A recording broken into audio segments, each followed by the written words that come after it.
I want to introduce each one of our panelists as well as our moderator and just give the quick bio. Everybody that we have here today has extensive industry experience and really an amazing crew, and we're very thankful that each one of them took time out of their busy schedules to be here and present for us and talk about this, because you know it's important. And I think at the end of the show or end of the evening, we'll all know quite a bit more about the commercial space. And first one on my left here, he is the founder and CEO of Building Energy Performance, and they're based out of Denver. He asked me not to go any deeper on his bio, so I won't, but he's got extensive experience, and we're happy to have him. He is, the only thing that I will say in addition to just that is he is one of the steering committee members, and he's actively engaged not only at the local level, but also at the state and trying to get involved actually at the federal level to make changes. So we're really happy to have him. The next individual is Alisa Petersen. She is an associate at the Rocky Mountain Institute's building team. She's currently working on Residential Energy Plus initiative, analyzing paths to zero carbon performance for existing residential buildings. Prior to joining RMI, Alisa worked for Seventh Wave, a nonprofit energy efficiency company in Madison, Wisconsin, where she served as an energy engineer and project manager. At Seventh Wave, Alisa provided technical assistance to building owners and design teams to help inform and create more energy efficient building designs. Although she analyzed all types of commercial buildings, she specialized in multifamily buildings and supermarkets. She additionally researched and wrote several publications on building energy conservation measures, including demand control, kitchen ventilation, high efficiency refrigerated display cases, lighting, task tuning, and cold climate facades. I'm sorry if I'm butchering any of this. It's quite a list here. Our next individual as a panelist is Eric Mueller. Eric is with Ambient Energy, where he is a commissioning engineer. As part of that team, he performs new construction commissioning and monitoring-based commissioning that provides and contributes to the triple bottom line of Ambient Energy's clients. Additionally, Eric collaborates with Ambient Energy's building performance team to create models that inform energy conservation measure decisions. In addition to his past commissioning experience, Eric has knowledge and experience in performing retro commissioning, energy management measurement and verification, whole building energy modeling, and daylight analysis. Our next panelist is Paul Scharfenberger. Paul is the COO of the Colorado Energy Office. He was the lead author of legislation in 2013 that enabled commercial property assessed clean energy, the CPACE, for those of you that may know the acronym there in Colorado. And separate legislation in 2016 that ultimately led to the adoption of the program across many areas of the state. Paul is now the chairman of the board of directors of the new Energy Improvement District that is responsible for designing, implementing, and overseeing Colorado's PACE efforts. Paul also oversees Colorado's state volume cap of qualified energy conservation bonds and helped the state become the top 5 in the nation in terms of the qualified energy conservation bonds utilization rate. In addition to his efforts focused on PACE and Quebec, Paul works to develop various other public-private partnerships aimed at addressing finance gaps in various sectors of Colorado's energy economy. Please welcome every one of our panelists and our moderators. And from this point, I'm going to pass the mic to Ian and let him start. Cool. Thank you. Right. Now we find out whether the mic actually works, which it clearly does. Great. Thanks, guys. Thanks for showing up and listening. Now, just to help our panelists a little bit, it helps to know who's in the audience, because that means that they can tailor their answers a little bit. So just a quick question. For instance, show of hands, who's here as an interested professional? I don't think the microphone's working. It's not working? Oh, yes. Thank you. Who's here? as an interested professional and works in food, okay? And interested non-professional and student. Any students? No, that's unusual. We're normally going to see students. Okay, so what we're going to do is ask a few questions, and if you guys have any other questions you want to ask, just please add them. And if this mic isn't working, just shout at me and say it's not working. The first question then is to you guys, to the panelists, is what are the major obstacles that prevent energy efficiency retrofits for commercial buildings? Anyone can take a call when you... I'll jump in, and not to be pessimistic, but I think there are actually quite a few barriers to pursuing not only energy efficiency, but renewable energy in the commercial real estate sector. I think for one, we should recognize that there are both public buildings and private buildings, very different barriers in those sectors. I'm not sure how much folks are familiar with energy performance contracting, but energy performance contracting is a very powerful financing mechanism focused on public buildings. It doesn't have nearly the penetration rate we need, but I actually see the barriers facing the public sector of commercial buildings to be far less than the private sector. And I think that leads me into one of the main barriers in the private sector is really just comes down to motivation.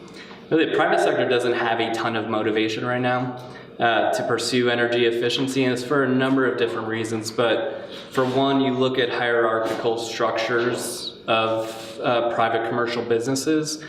Even if a commercial business wanted to pursue energy efficiency improvements or renewable energy improvements, you have to run that up quite a few different layers of the chain. If you're talking about a multinational corporation, you might be running that up the chain of an organization that's not in your state or potentially even in your country. So there are some hierarchical decision maker issues. There are financing challenges, which really my role is focused on. So you also have to think about buildings. A lot of private commercial buildings aren't occupied by their owners. They're occupied by tenants. A lot of times tenants are paying utility bills, but the owners would have to pay for the improvements, and they're not going to enjoy the benefit of the reduced utility costs that these projects lead to. So that's often called the split incentive. So you have some financing challenges, you have ownership challenges, and to be honest, I also think folks in our space, we have a challenge of how we communicate the benefit of these improvements to building owners. And I think a lot of us are in this room, I have to imagine, are passionate about climate change and passionate about the environment. Well, in the private commercial real estate sector, I'm sure there are a lot of individuals that are passionate about that as well, but that is not what we should be talking about, in my personal opinion. I think we need to break it down to economics. And even if you go one step further, breaking it down to economics, in our field, a lot of people love talking about financial paybacks. In commercial real estate, that doesn't really mean anything. They love talking about operating costs and net operating income and price per square foot. And so, again, not to be too pessimistic, I think we have a lot of challenges that we need to address. I think we have all the tools, and I'm excited to hear more about the technological challenges because that's a bit outside my realm, but I think we have some really powerful technologies. I think we have really powerful economic data to show. And we're now starting to see some new innovative financing models that can be very powerful as well. But we need to put these pieces together. And we need to tell the right story, and we need to tell it in a way that's going to resonate with the commercial real estate sector. And I just don't think we've done that to date as effectively as we can. So just kind of building off of what Paul said, we have been doing some work at Rocky Mountain Institute on the split incentive issue because leased buildings do just have a much worse value proposition than owner-occupied, or a much less straightforward one. You have to convince the tenant and you need to convince the building owner versus just convincing the building owner. And so we developed a net zero energy leasing best practice guide to kind of figure out ways to write things into the lease so that it helps resolve that split incentive issue between tenants and landlords. And one additional piece of that was going beyond just energy savings and talking about additional benefits of efficient buildings. So for instance, if you're in a leased building, oftentimes net zero energy or efficient buildings have better indoor air quality, and they have better daylight, and they have better thermal comfort. And all of those characteristics result in better tenant retention, which actually really is a huge asset to the building owner. They also result in potential rent premiums, which is a big asset. So there's this term, it's like, I'm blanking on the term, but thinking about energy efficiency projects beyond just energy savings and thinking about additional benefits, I think that messaging needs to be nailed home a lot more in order to see an increase in efficiency improvements. And I would agree with all those points. To maybe add on my kind of more building by building engineering perspective, with some of the measures that you could find with an energy improvement kind of investigation in a building, you might see a great payback period, but it might be a really invasive measure where there's going to be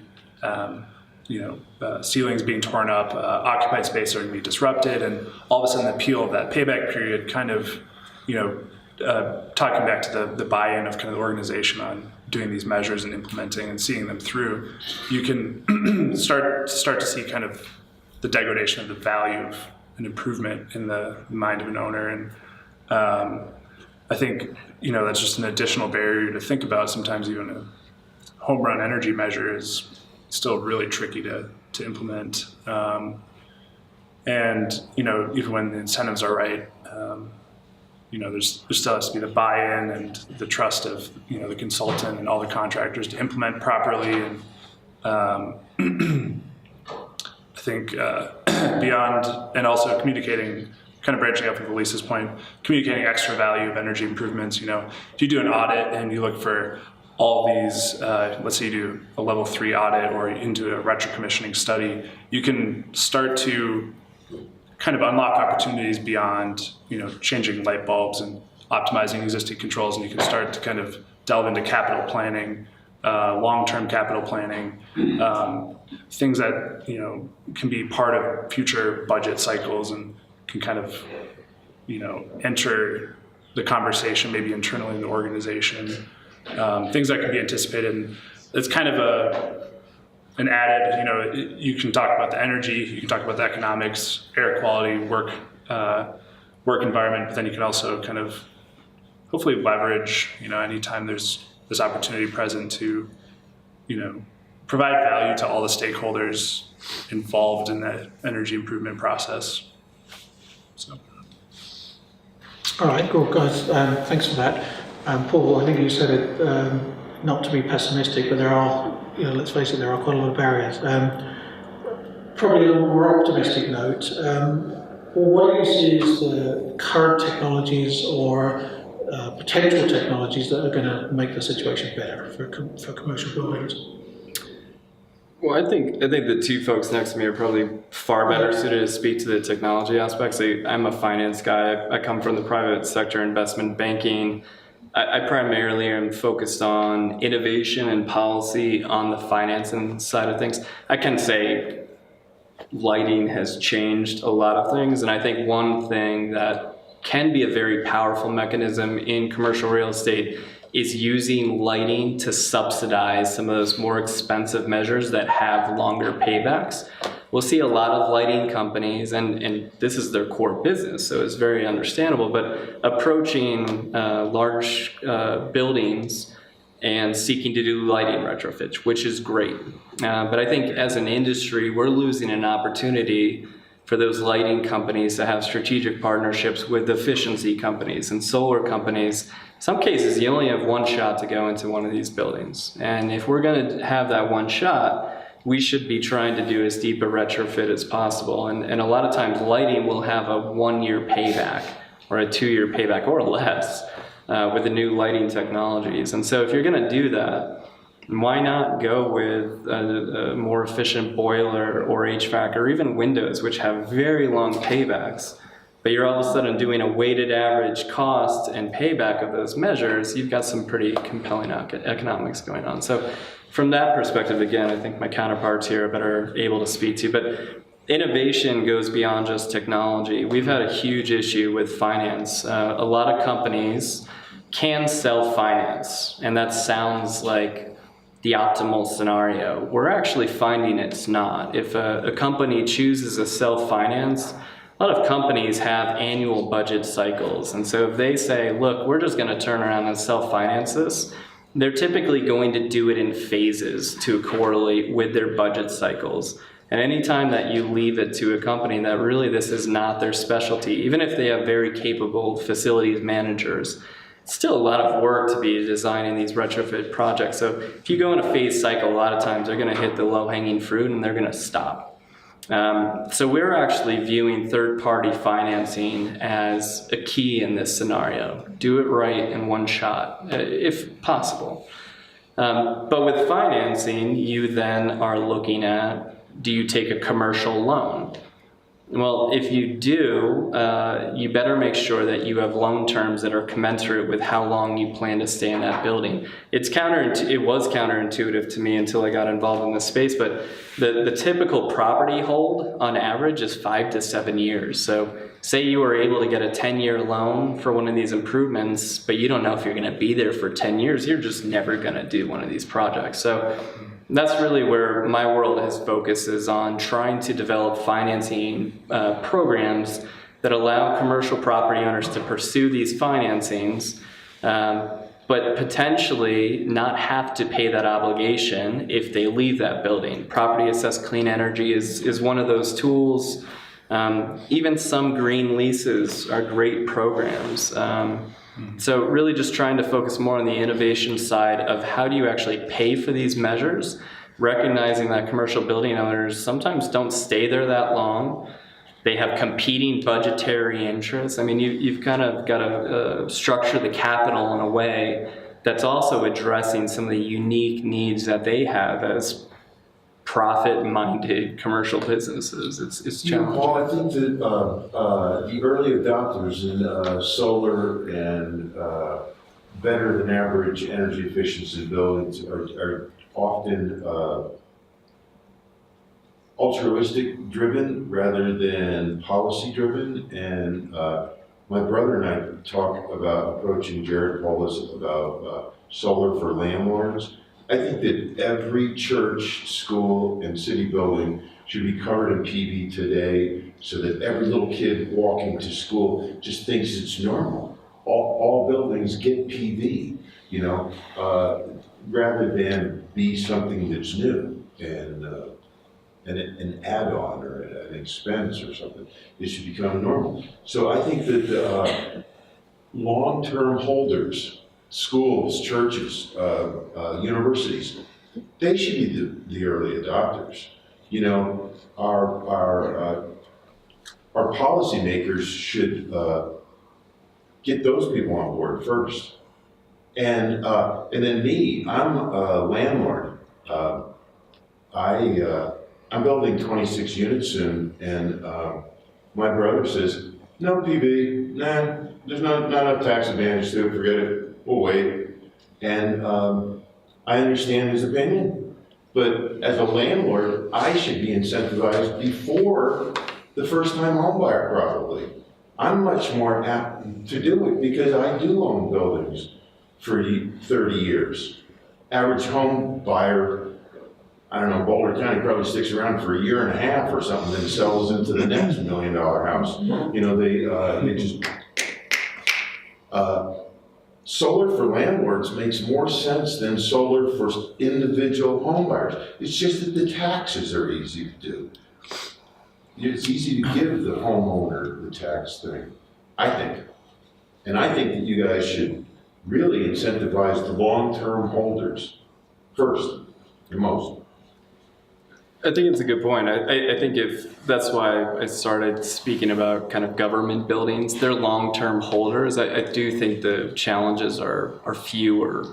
If you're looking at non-owner occupied buildings, it becomes more challenging. And that's where I do think it's a mixture of policy innovative finance, innovative technology, and that's kind of that suite of offerings that we need to be offering. And I think it's great, your comments, and I love that that's your mindset. For others, that may not be their mindset, but I guess to my earlier points, it doesn't have to be either. I think we need to become more strategic with our framing of how we message this. A great point was raised about tenant retention. In Denver, this is going to become really important. You have a new generation that is demanding certain types of buildings.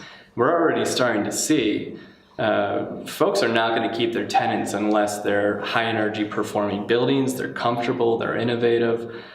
So we can speak from that angle. We can speak from pure economics, and this stuff makes sense from a pure economic play. So I do think there's a mixture of approaches, but I think even for folks that aren't like yourself, we need to be moving them in this direction, and there are plenty of talking points for us to utilize, but we need to become more strategic in how we frame our messaging as well. So I just had a few comments. So what's been really interesting is I've been in the industry for only 6 years. So just in that short period of time, the cost of solar PV has plummeted. The cost of LED lights has plummeted. Like the financial story is just totally different. You know, when I first started, it was LED lights has a 7-year payback, and now it's a 2-year payback. And solar PV used to be 5 cents per watt, and now it's or $5 per watt, now it's $3 per watt. And so I guess it's interesting to see that technology take off. It also makes me wonder if requiring solar PV now makes that much sense if the cost is just like continuously going down. I've been seeing a lot of buildings and buildings taking the approach of building net zero energy ready buildings.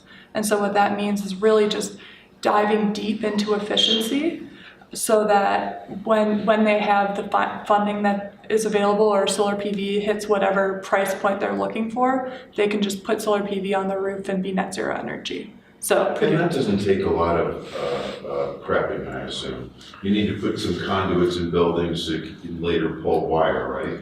Yeah, so that, but also, I mean, if you just put, so net zero energy, just to define that term, because I know it's not 100% known, is when you are able to produce as much renewable energy on site as your building uses.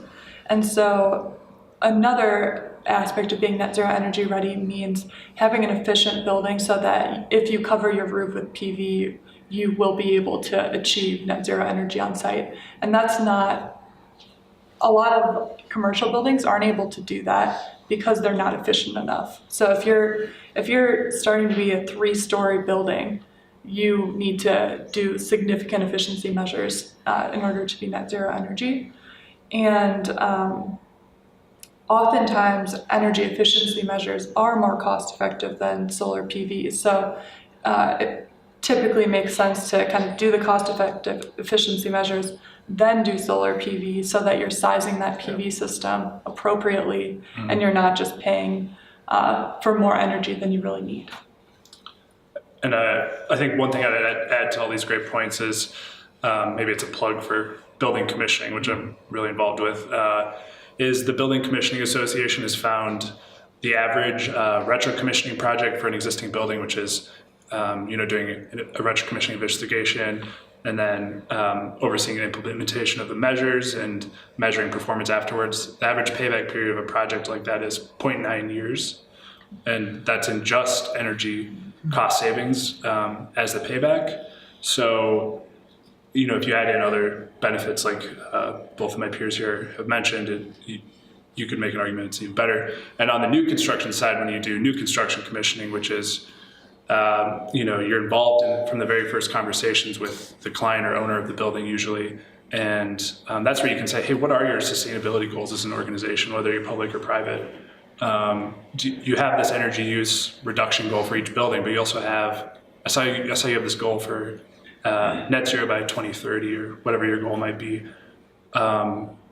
Let's have that conversation early about what your goal is for this building, for its energy performance, what your goal is for renewable energy on the building. And as a commissioning engineer, I am involved with the design as it progresses, making sure that all these requirements, these early goals are continually met.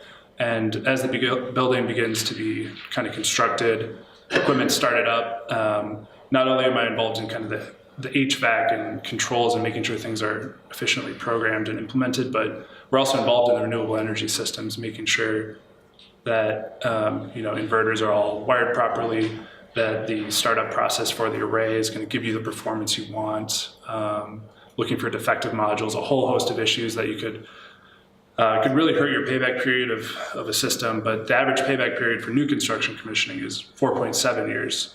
So in my mind, if we're thinking about the most no-brainer kind of ways to improve energy efficiency of commercial buildings, it's kind of doing these cross-benefit services like commissioning or retro-commissioning, existing building commissioning, because the idea behind new construction commissioning is that you're kind of getting it right the first time. And I think that's a powerful tool. Obviously, in fighting emissions and climate change, we need to focus on the existing building stock quite a bit, but there's quite a bit of ground to be made with new construction commissioning as well. Cool, thanks for that. Is there any questions? Oh, I can see one on the back. Hi. Could I pose a question? Of course. Okay, the question is, when I go and buy a car, I look at the sticker and it gives me a mile per gallon. I can go to the next car, I get a mile per gallon. I'm wondering why buildings don't have a RERS score or something that we compare the efficiency of a building when one with a lower score has more value. Okay, so just to summarise that, the question is, why don't we have some measure for buildings' energy efficiency in the same way that we can measure miles per gallon on a car? And I'll hand that over to you guys. Although I hope somebody's going to talk about portfolio manager. Yeah, that was what I was planning on talking about. So, there's this tool called Portfolio Energy Manager where you can enter in your the energy bills, and it'll tell you kind of how you're performing compared to your peers. And Boulder and Denver actually both have benchmarking ordinances that are required for, I think Boulder just did it for all buildings above 50,000, and then they're right now working on 30,000 and above. And so very soon, all that information will be publicly available, so that when you're, looking to rent a building, or if you're looking to, well, they don't do multifamily, so if you're looking to rent a building, you can see how the performance compares. And so that's really powerful. And then I also work in the residential sector, and so we're working on getting that more available as well, because right now, when you rent a home, your energy bill can be up to 20% of your cost of actually living in that home. And so there are algorithm-based scores that you can see that are sometimes now available on websites like Zillow. So it's happening in the residential sector. I think it's slowly happening through benchmarking in the commercial sector. But I think that's a really important thing, because if you're not being transparent about energy use, I don't think your average building owner or tenant really knows how efficient the building is. So that's a good way to start the conversation, by making it transparent. I think City or county? Boulder, City of Boulder, I believe. I live in Louisville, and I get an Excel rating, not every single bill, but like 2 or 3 times a year they say, of my 100 closest neighbors, this is what is average, this is what the energy efficient people are, and this is what you are.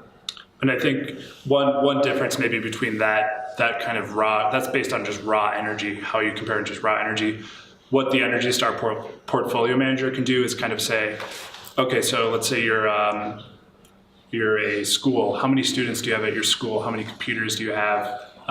Do you have classes open in the summer? And it'll kind of give you a score, a 1 to 100 score that is adjusted for that usage. So when you get that score, I think building off of what Alisa was saying, the ultimate market transformation with benchmarking is not only that it's, on energizedenver.org or wherever that information is, but when you are about to maybe sign or you're looking for a commercial lease, it's, the lease amount, square footage, but right there is you are, this property uses 15% more energy, or this Energy Star score is, 20 points worse than the building next door. Or I think that transformation is definitely something that could help break that split incentive a little bit and kind of push investment into, okay, well, great, now I have to do a retro commissioning study because the building next door has a much lower vacancy rate than I do. It's apparently because I don't have any of my equipment scheduled, and I pass that on to my tenant, and I think that's a useful thing. That could be very powerful. Sorry, I just wanted to add one more thing. I saw this study today actually from the EPA that was looking at benchmarking policy, and just by having a benchmarking policy, so no efficiency requirements, they saw about a 2.4% improvement in energy savings year after year from the cities that have implemented benchmarking. So pretty good policy. Yeah, and I think it's a great question, and agree with everything that's been said. Going to your direct question though of why don't we see more of that? Really, that is a bit of a policy issue right now. So Boulder and Denver explicitly passed policy essentially saying we are going to require this.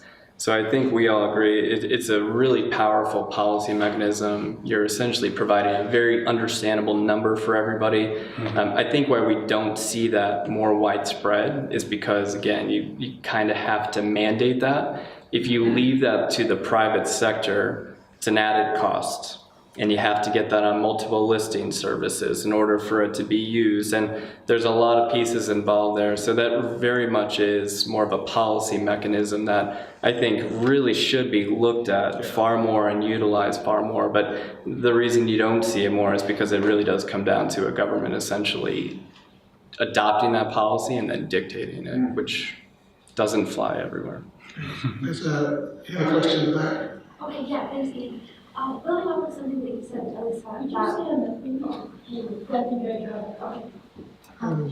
off of something Alisa said about the dropping costs for both energy efficiency and renewable energy technology. I'm interested in what you guys think about how the very low cost for renewable energy now that Leslie's been really vocal and spreading her word about kind of affects the dynamics for building owners that are interested in this from a perspective of cutting carbon emissions. Right, let me just summarize that again. I think what you're asking is the relationship between renewable energy and the drastic reduction in cost of renewable energies and how that affects commercial building owners. Is that right? Yeah. Guys, anything you want to add to that? We kind of covered some of it.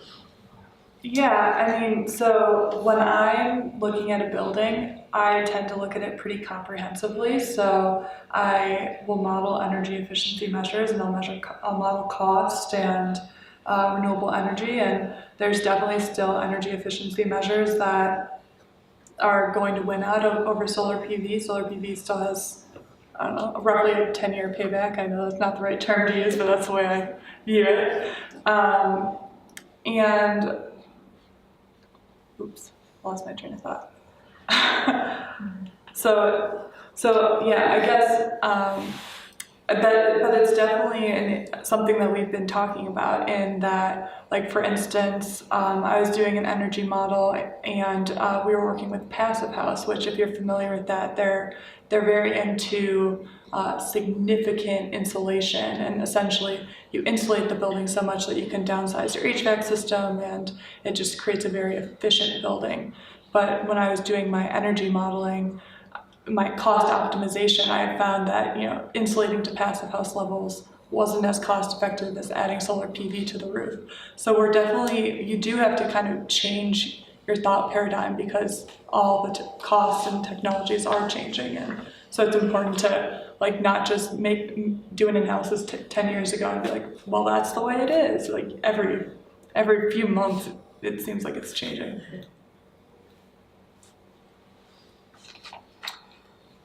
Go ahead. Hi, quick question on the financing side, Paul. As you talked about the position of PACE in Boulder County, I'm curious, is it alive and well, is it active, number one? Number two, the subordinate position, the PACE financing is set up on a mortgage that's in first position. And then three, have you seen any of the financing on energy storage yet with PACE? So let's go in order. So first one, yes, it is alive and well. In Colorado, I will say all we have is commercial PACE. We do not have a residential PACE program yet. We are actively exploring the possibility of trying to create a new residential program. For commercial PACE, though, it is available statewide. Commercial PACE, for those that aren't familiar with it, it's a tax assessment-based financing program. So we're allowing properties to voluntarily place tax assessments on their property, and they use that to pay back financing. So they would essentially get financing through our program, and then each year they would receive a property tax bill. They would have a separate line item assessment for PACE, and that's how they pay back their financing each year. That's important because that security gives our lenders enough security to go out to 20 years. There's a lot of other benefits associated with PACE, which we could get into, but I view it as a potential game changer when it comes to financing commercial real estate efficiency and renewable projects. It is alive and well in the state. It is a statewide special district, tax district, in which our counties have the option to join. So it's statewide, but a county must first join via the Board of County Commissioners. 19 counties have joined to date. Boulder is one of them, and Boulder's closed several projects to date. So it is alive and well. To your second question, lien order or priority. So this tax assessment is a priority lien, which means if a commercial property wants to take out PACE, that tax assessment lien is going to bump their mortgage holder to second position. So we're asking mortgage holders to subordinate. I come from the lending world. The term subordination is a very dirty word. They don't like that word. And so the question we often get is, why would anybody subordinate? Why would a mortgage holder ever subordinate to one of these financings? First, and this gets way into the weeds of PACE, so I'm not going to go there quite yet, but it's not a typical subordination. So let's flag that. Another reason why mortgage holders do actually consent, and I should say the majority of consent requests we've had in the state have been granted, and it's for a few good reasons. For one, these projects are saving their clients money at the end of the day. So if it's saving them money, that means they're in a better position to service their mortgage, particularly in economic downturns. So that's one. But if we think about it from the mortgage holder's perspective, the property is their collateral, and these projects are typically increasing the value of the property. So the value of their collateral has just increased. So it's another reason. And third, a lot of these buildings that are participating, they have a lot of deferred maintenance needs. They maybe have aging equipment that they're spending thousands, if not hundreds of thousands of dollars on each year to keep up. And the mortgage holders, in a lot of cases, we've had a few mortgage holders consent to projects that are actually going to lose their client money. They weren't actual savings projects. They were essentially going to pay more for the financing than the savings they were going to achieve. Mortgage holder consented because they recognized we're going to have to improve this building at some point anyways. So we're going to do it through this program. The last thing I'll note too is when a mortgage holders approach for consent, if they don't want to consent to being trumped or subordinated by some other lender, they can turn around, and we've had this happen a few times, saying, no, but I love this project. I'm going to finance it through PACE, and I'm going to take both positions, and I'm going to save my client money, and I'm going to increase the value of my building, the collateral, et cetera, et cetera. So there's enough ins and outs that we are finding it's attractive to mortgage holders as long as the economics pencil out. If they don't, then you really have to have an aging building in which there's some other motivation for the mortgage holder to consent. But I should mention as well, I mean, consent has been provided all over the country.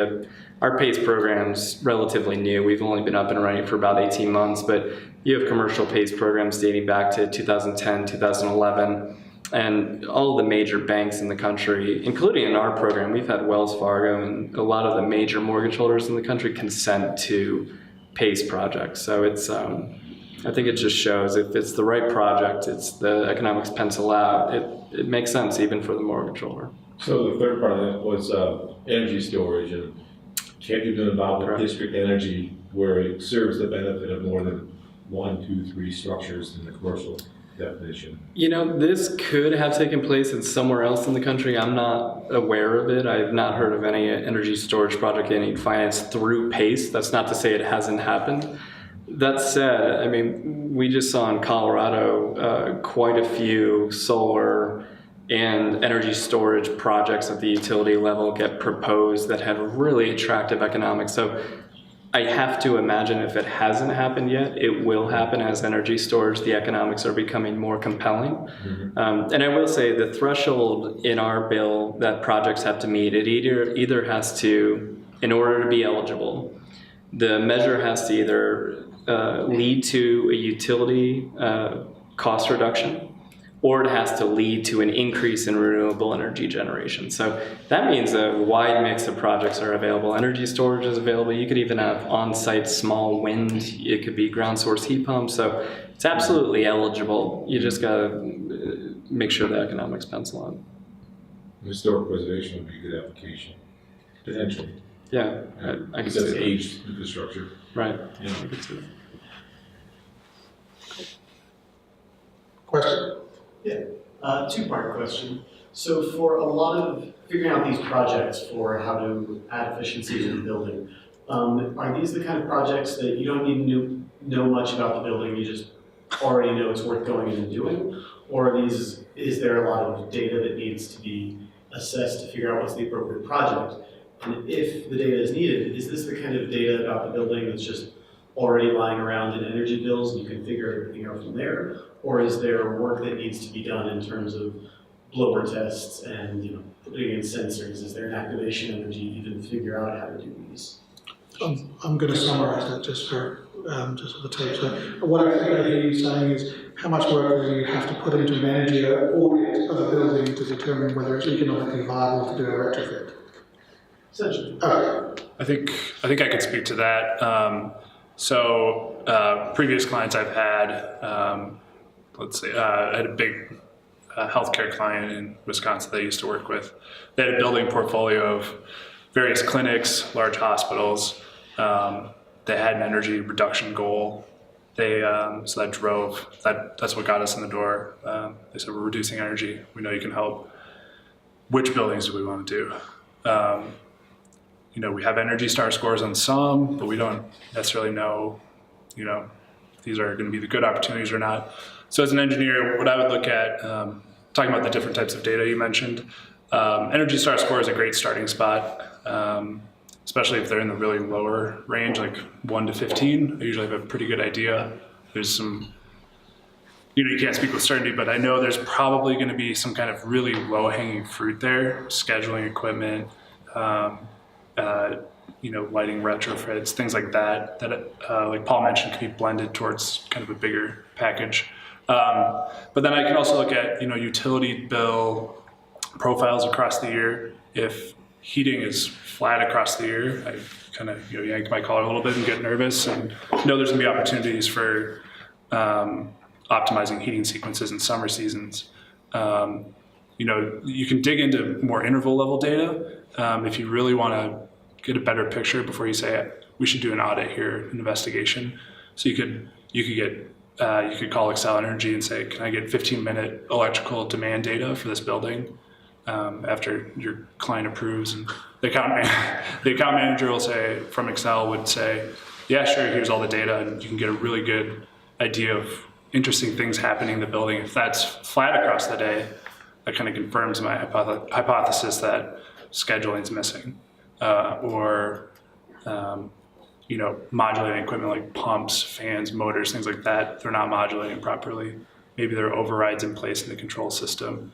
So it's kind of to have enough data to reach a conclusion, this is a good building we should go into. It's hard just off the energy data. You kind of have to have that conversation too. What's the use of the building? What are the different vintages of maybe this wing's new, this one's old? There's maybe a blend of control systems in the buildings. So I think a preliminary kind of interview has to accompany any energy data analysis that you might do just right off the bat, in my experience. So. Do you guys have any more? I was just gonna say, I think the second part of your question kind of was like, how difficult is it? Like, if there's an efficiency measure that I've heard is good, like LED lights, should I just do it? Maybe, was that kind of part of what you were getting at? And I think for some measures you can kind of do like a pretty quick and dirty analysis. Like, okay, I have T12 lights, those are typically, I don't know, 40 watts per fixture, and then LED lights that, so I'll swap them out and I'll assume an occupancy schedule, and I can make that energy estimate in like 20 minutes. But if you're really wanting to do like more in the weeds, in depth, more comprehensive analysis, you definitely need to go to kind of what Eric was saying, like a very detailed energy analysis, probably done by a professional retro-commissioning agent. And sometimes, let's say like the low-hanging fruit is scheduling. Sometimes you could say, well, just do scheduling, it's a good idea. But sometimes schedules were taken out of equipment because of a certain reason. Maybe it was, an initial design problem with the building. It wasn't, new construction commissioned. And, you could have an issue where just scheduling would just have that problem come back, and all of a sudden you could kill all the goodwill for energy efficiency in the building. Oh, we tried to do that, but, it didn't work. So it's very, lighting maybe is a little more prescriptive where it is just swapping fixtures. But, I think going back to that finance level, looking at, let's have every after you do the investigation, what's the whole array of measures that you found, and what's the payback period along, let's go low to high. And, maybe lighting doesn't fall in that first phase of implementation. So something to consider. Just one last thing too, and I agree with everything that's been said. We started this conversation about barriers to improving efficiency in the commercial real estate sector. If you move forward with an energy audit, that represents a cost to that business. And a lot of times you will have businesses essentially say, look, I want to move forward with this, but I have the risk of incurring this out-of-pocket cost, which if a project doesn't exist, I've just eaten. So we haven't talked about utilities much today, but Excel and some utilities, they do incentivize the cost of an energy audit. So I guess I would also encourage commercial property owners, if they are interested in pursuing one of these projects or at least exploring it, I think it is important to have like an Eric come out there and have a professional come out. I think it's equally important to see, will my utility help subsidize the cost of this? In order to sell this to a private business, taking initial out-of-pocket costs out of the equation obviously helps you a ton. So I think that's an important aspect to keep in mind too. Agreed. Paul, is it worth talking a little bit about what Excel actually does? I mean, that is our utility, right? And they're pretty engaged, I mean, from some perspectives, yeah. Yeah, I mean, I do know they incentivize the cost of the audit. I don't remember exactly what that is. I think in certain areas it's actually pretty significant. I think it's close to the 50%, perhaps, on the audit side. So yeah, and I apologize. I don't know the specifics, but I will say, I mean, I think Excel accounts for 65% of commercial electricity sales in the state, so that's great. We also live in a rural state in which, outside of the Front Range, we have 60 utilities in the state. That's another barrier we have. We have a very fragmented utility structure. And in rural areas of the state where you have rural electric associations, municipal utilities, co-ops, you don't have those same incentive structures. So, not again to be pessimistic again, but that out-of-pocket cost barrier becomes so much larger when you enter other areas of the state that don't incentivize those audits. Are there ways of making those auditing costs lower outside of utility subsidies, or is that just the audits cost what they cost? That's a I good think you question. should the cannabis industry to pay for it because there's no users of utilities like them. They're so extreme.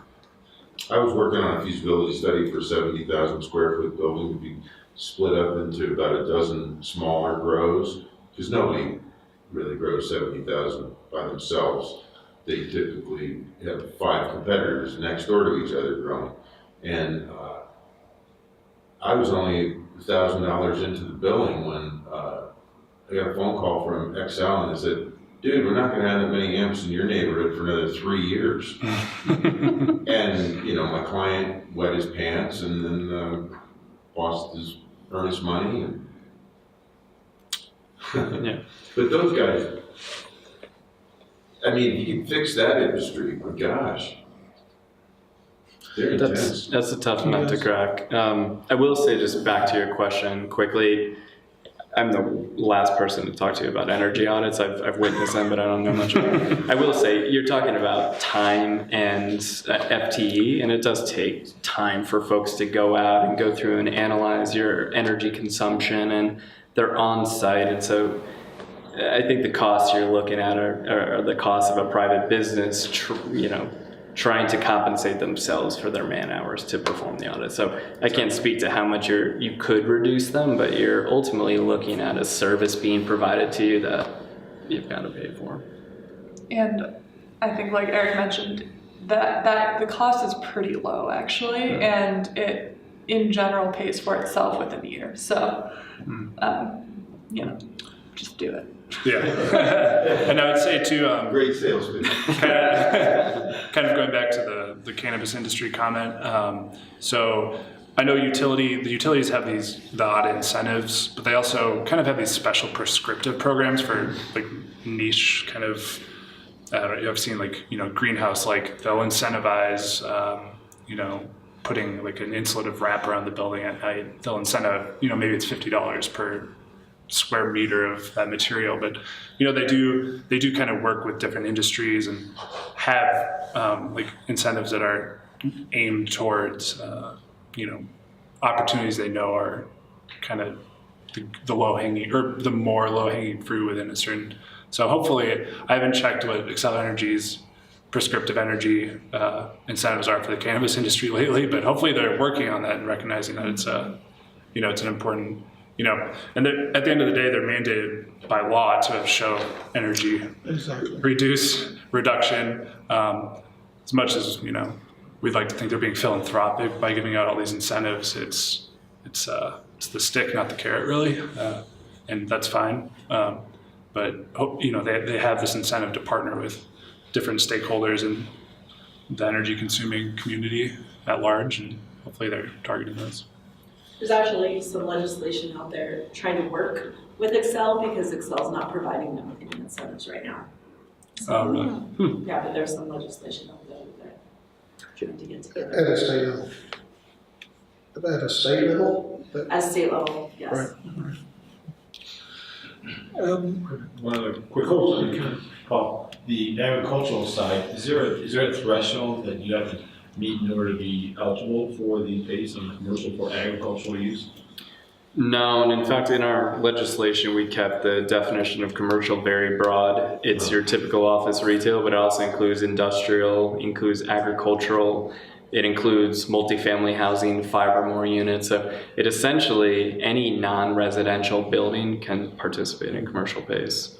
And that also includes the property that's included as part of your property taxes. So we're trying to reach our ag communities and let them know, even if you want to do ground-mounted solar, even though it's not affixed to your commercial business, it's affixed to the property that's getting taxed along with it. You can absolutely do that. So the situation is a new construction for the residential, right? Whether it be a home occupation, but then they have these ancillary structures on the same parcel of land, greenhouse, barn, that would be purely agricultural.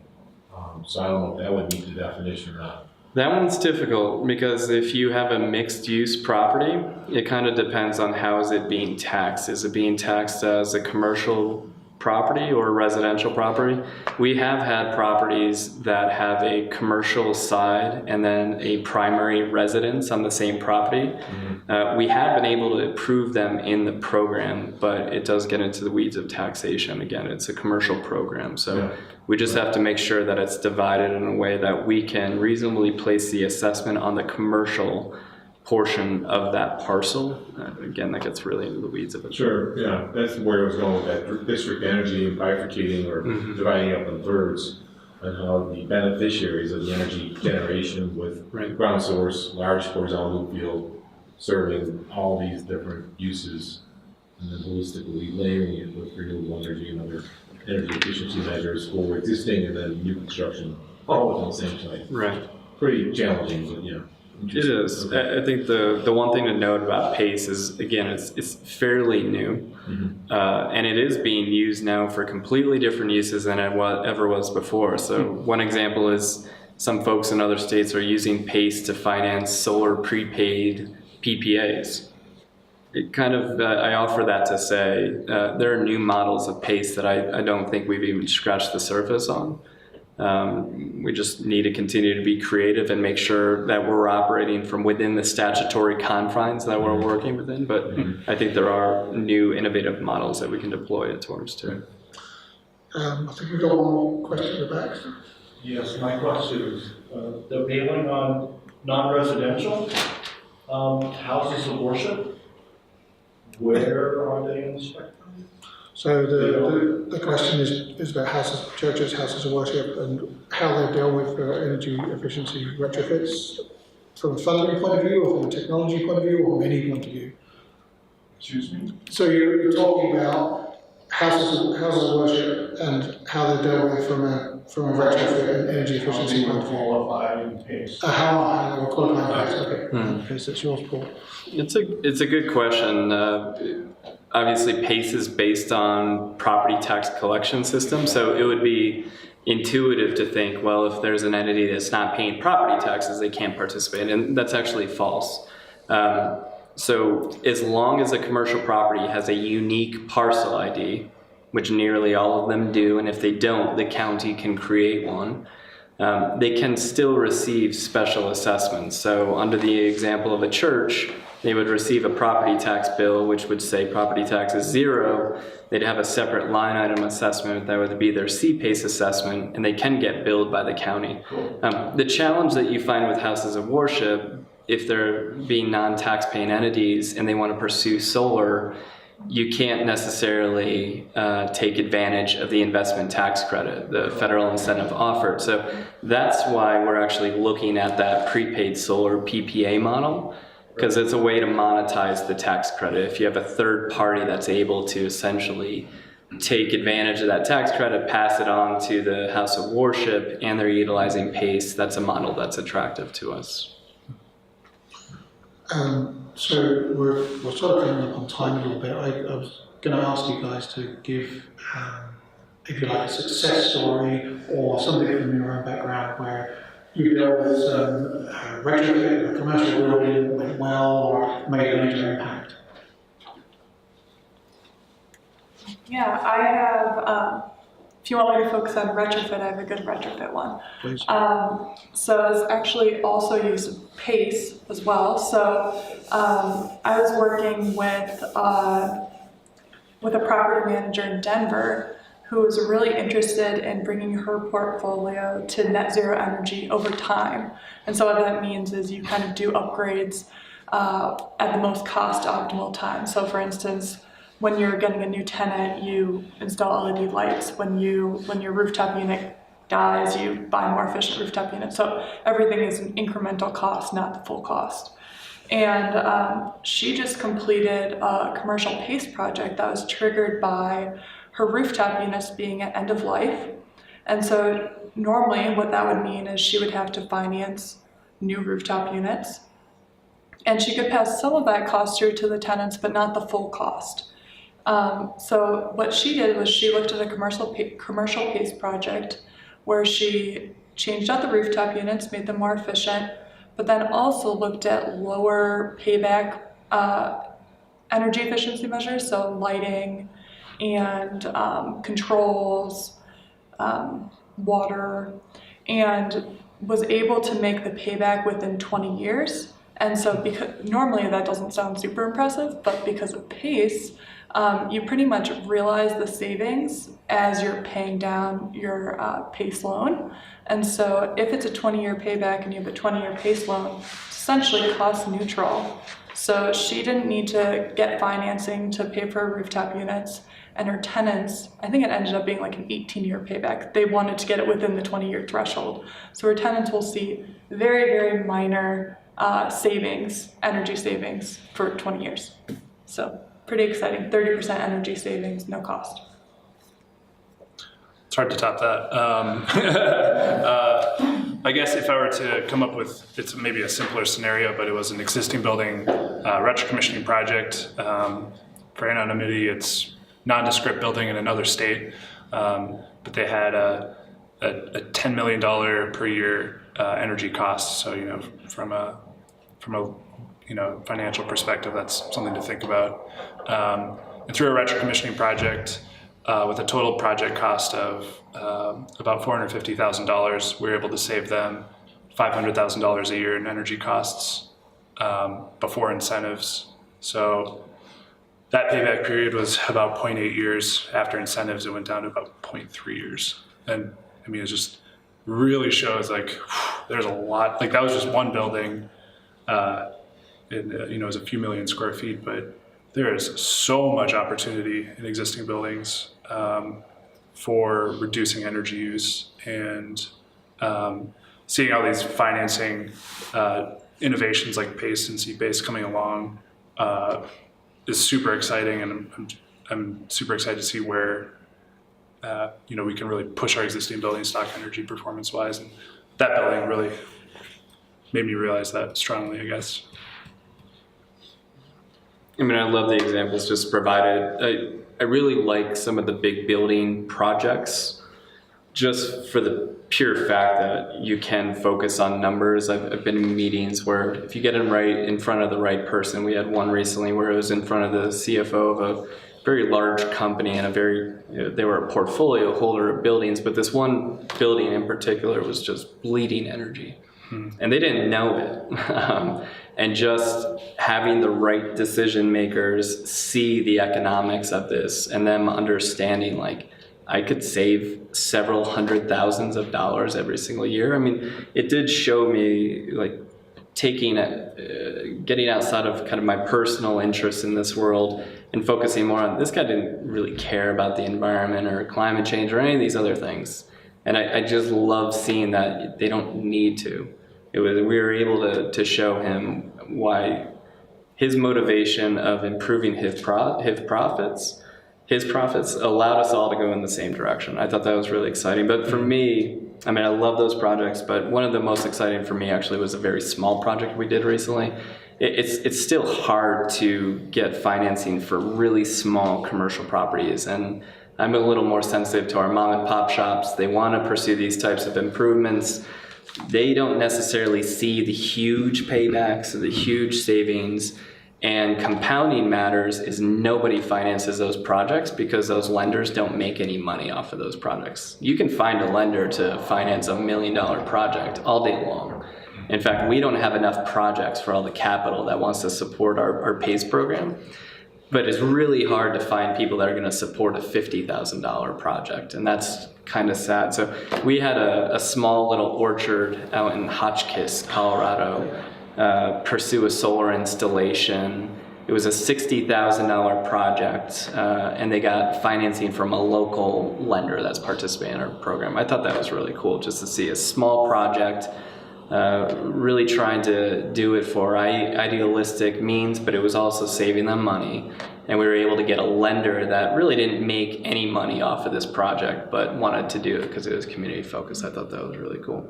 I think the last thing, and I do want to give a plug for Energize Denver, I think the benchmarking effort that they're doing is awesome. And I would encourage everybody to go on that website and take a look. You can see all the buildings that have been benchmarked, what their energy performance is, how much they're spending on utility costs. I think that's such a powerful tool and a powerful information for us to use to try to incentivize folks to make these improvements. I just think that's such a great initiative.